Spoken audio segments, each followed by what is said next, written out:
All right, so tonight we have John Bolton, Newt Gingrich, Rudy Giuliani. They'll all join us. But first, you saw over the weekend the Washington Post, the New York Times, two abusively biased liberal mainstream media outlets published stories saying that the CIA, without any concrete or new evidence, they now think that Russian hackers tried to help Donald Trump win the election.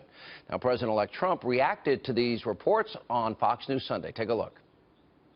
I think it's ridiculous. I think it's just another excuse. I don't believe it. I don't know why. And I think it's just, they talked about all sorts of things. Every week it's another excuse. If you look at the story and you take a look at what they said, there's great confusion. Nobody really knows. And hacking is very interesting.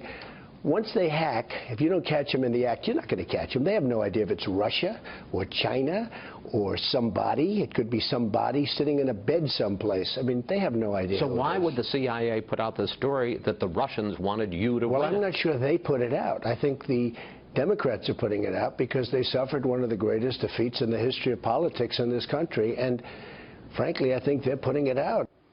So this morning, President-elect Donald Trump tweeted, "Can you imagine if the election results were the opposite and we tried to play the Russia-CIA card? It would be called a conspiracy theory," which, by the way, it is.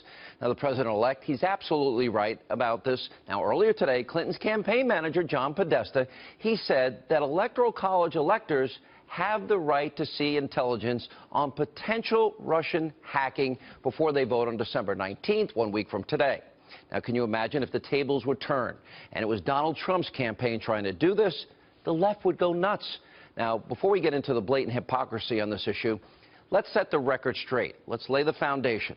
The left's recount scheme failed and failed miserably. So now they're going to blame the Russians. They'll blame hacking. Now, there's no smoking gun. What we are now seeing is President Obama, the Democrats, they're trying to politicize this issue to try and hurt and delegitimize Donald Trump. Now, according to a new report, the FBI is now reaching a much different conclusion than the CIA on all of this because they have not found conclusive evidence that Russia was actually trying to help Trump win the election. And government officials are now saying that the CIA's assessment of what happened isn't as clear-cut and definitive as what the liberal mainstream media is telling you and reporting. So, in other words, there is no consensus between the FBI and the CIA. And according to the New York Times, there is no new information, intelligence, or evidence from the CIA's investigation into these allegations. So then, why is this all of a sudden a big story? Now, the Daily Beast is also reporting that there's a revolt going on inside the CIA. Why? Because employees, quote, hate Trump's guts, and they don't like his national security advisor nominee, retired Lieutenant General Michael Flynn. And then you have never-Trumpers like Senator McCain and Lindsey Graham. Well, they're joining Chuck Schumer for a, quote, bipartisan investigation into so-called hacking when we have no new information, nothing new from before the election. Now, we shouldn't be surprised by any of this. Why? Because they all have one thing in common. They hate President-elect Trump. Now, if all these people care so much about these Russian allegations, then why didn't they feel the same way about Hillary Clinton's private server scandal and the great threat that that posed to our national security? You may remember when the FBI director, James Comey, said there was little doubt that foreign actors gained access to Hillary Clinton's emails. Remember this. We did not find direct evidence that Secretary Clinton's personal email domain, in its various configurations since 2009, was hacked successfully. But given the nature of the system and of the actors potentially involved, we assess we would be unlikely to see such direct evidence. We do assess that hostile actors gained access to the private commercial email accounts of people with whom Secretary Clinton was in regular contact from her personal account. And don't forget, Director Comey, he said Clinton's private server was less secure than a Gmail account. And according to Bret Baier's reporting from November, remember, authorities believe there was a 99% chance that up to 5 foreign intelligence agencies may have accessed Clinton's server and taken emails. So where was the great outrage from the left that is all up in arms now? And if they're so concerned about interference and influence, well, why didn't they care about the media and their collusion with the Clinton campaign? Remember WikiLeaks? Well, they exposed how the mainstream media was caught red-handed. What were they trying to do? Influence the election, help Hillary Clinton win.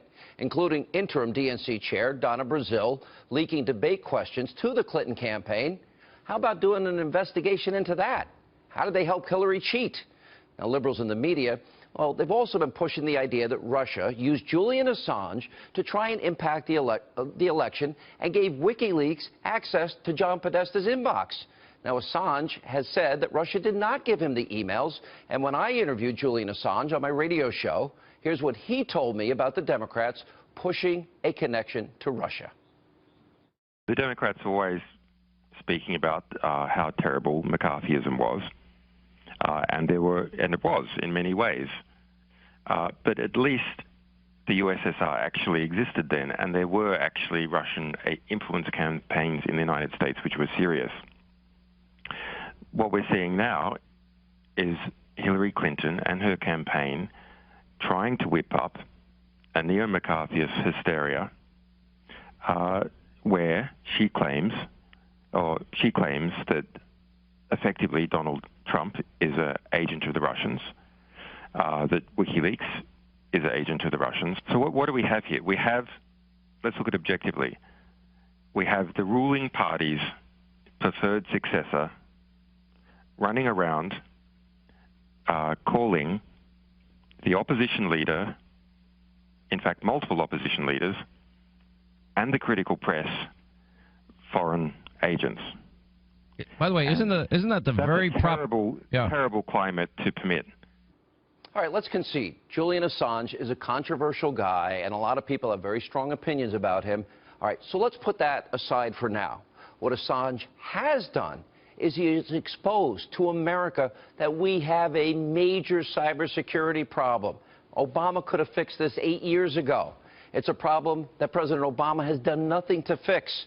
And in the past couple of years alone, well, government agencies like the Office of Personnel Management, the IRS, the Department of Defense, the State Department, the White House have all been hacked, and the list goes on and on and on. So where was the outrage from Obama and the left on that? It wasn't much, and now they're up in arms over allegations of hacking because they lost an election, so they want to delegitimize the guy that won. Well, let's keep in mind that while Democrats fire up their fake moral outrage machine, well, what are we going to do about it now?